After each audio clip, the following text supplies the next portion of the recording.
I was showing you last time about these stereoisomers. All right, now this is a little bit larger. You can see the colors maybe a little bit better. I want to use this to illustrate one more time, but just not only how to draw them, but what they're called. All right, we're actually going to find that these guys are going to have a certain name to them. If they're not the same, if they're mirror images, they're going to have a certain name.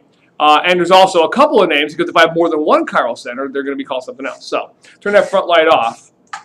I'll be using this in a little bit to draw some things called enantiomers. There are two types.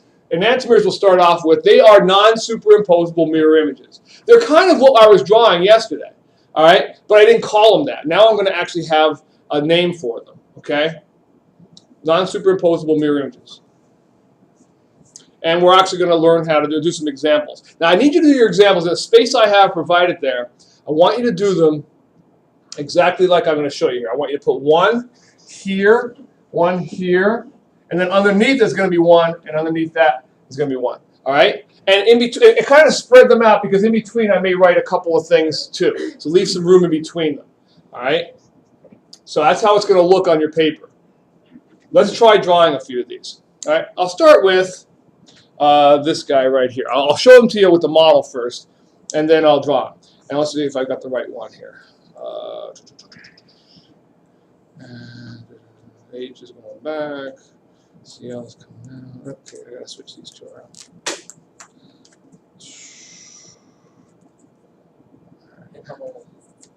CH3.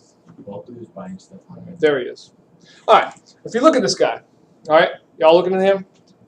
The green is going to be our chlorine again. Turn the light on just for a second. The green is going to be the chlorine again. The two guys who are in the plane of the blackboard are going to be the methyl group, and I'm going to call this guy, there's always going to be some other color, and this guy, this time he's going to be an F, a fluorine. And then the H is always the lightest color, usually white, all right, and this is the hydrogen going back. So how would I draw this? Turn that light on. How would I draw this? Well, I'm going to draw these two guys in the plane, all right, and here's my essential carbon. Remember, one here underneath it, one here underneath it, and spread them out. Here's my central carbon. Okay, sorry. Oh, there it is. Wow. Yeah, well, did I ever show you those pictures too? No. Yeah. Well, real quickly before I get up, before I do this one, then. This same kind of models I was using yesterday, and they're mirror images. That's what I'm going to be drawing here. Notice if there was a mirror here, that's what you would see, right?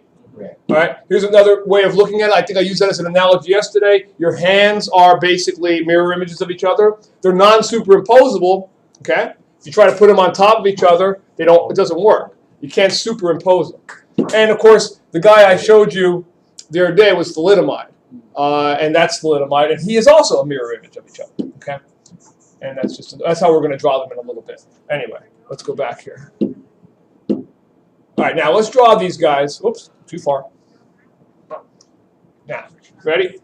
Remember, we'll draw our central carbon right here. And I did hit that. Yeah, I did. Central carbon is going to be right there. I'm going to draw my methyl group down to the side here in the plane, like we did yesterday. And I'm going to draw my fluorine up here. Okay? So these guys are in the plane of the paper, of your paper that you're writing on, or in the plane of the whiteboard. The guy who's coming out at you is the green one, the chlorine. So I draw him as a wedge. And believe it or not, in a few minutes at the end of this period, you're going to be back there drawing these on beaker as a wedge. They have wedges that you could draw these with. And another wedge is going to go back. It's going to be dotted. And that guy is going to be my hydrogen. And there he is. See? That's it. That's him right there. All right, chlorine coming out. These two guys in the plane. White hydrogen going back. Now, I need to be able to tell what kind of a compound that is. And I also need to be able, I'm going to draw him, and pretending there's a mirror here. Again, leave a little space in between. Pretend there's a mirror there. What's the first thing you would see? All right? Again, here's my central carbon is going to be over here. First thing I'm going to see would be the what? CH3. Yeah, CH3. And he is in the plane. The fluorine would be up here. The hydrogen would be going back. And the chlorine would be coming out this way.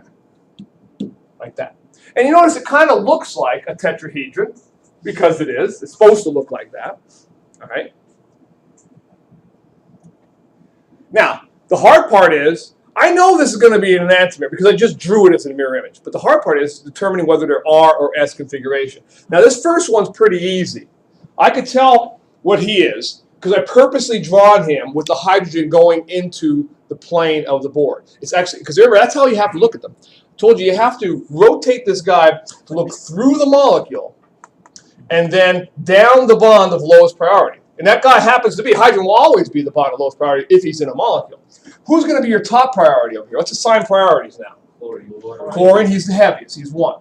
Who's next? Fluorine is 2. Good. CH3 is 3, and fourth is this guy. He's drawn perfectly. All I have to do is connect the dots. Watch. 1, 2, 3. What am I drawing? Clockwise or counterclockwise? I'm drawing clockwise, right? Well, I'm not skipping. I'm looking. Remember, this is my reference point. I'm holding the car, and I'm connecting it this way. You see? Okay. You got to think of it. You can't. You don't. The 4 is not part of my thing. I'm going 1, 2, 3. Okay.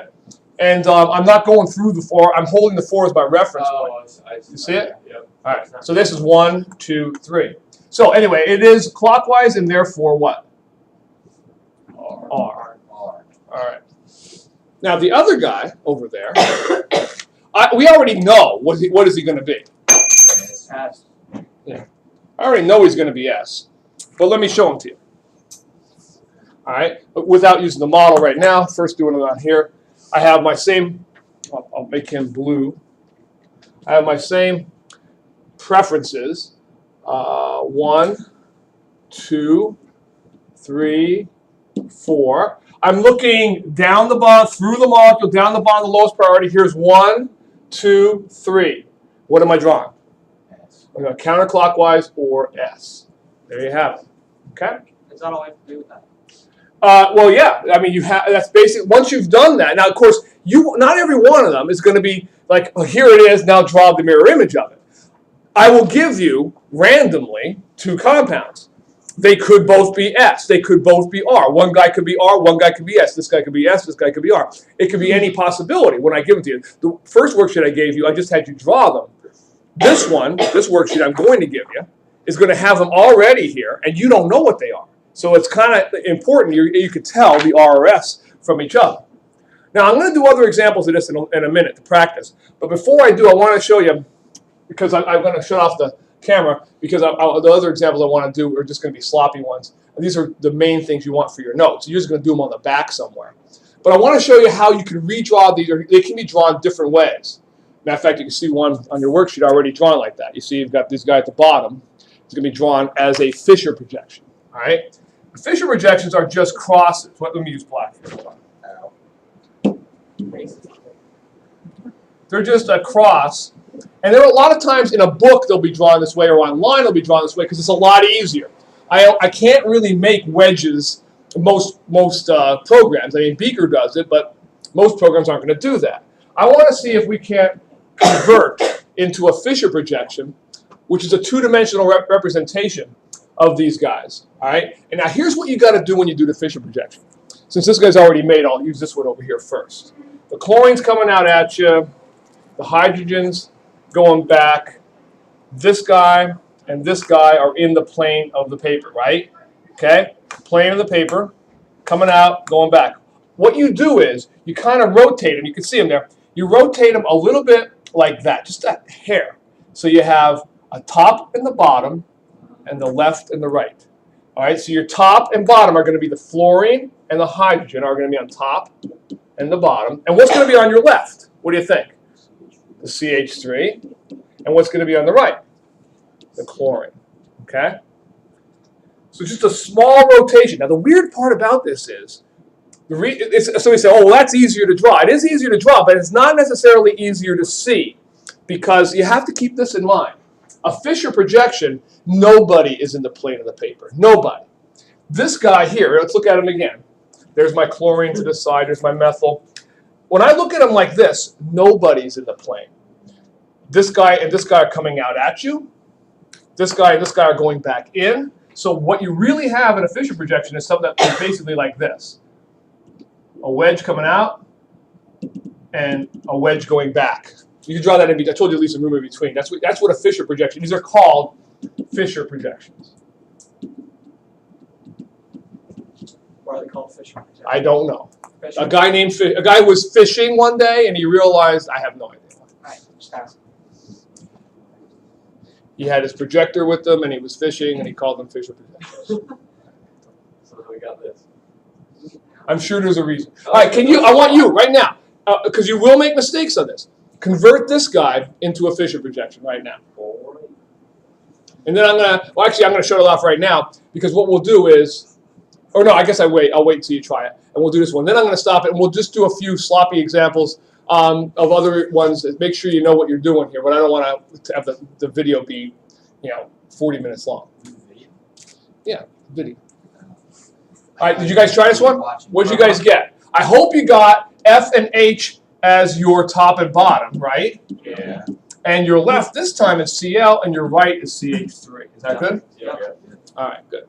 All right, let me just stop it then. Stop the video. We'll do some. All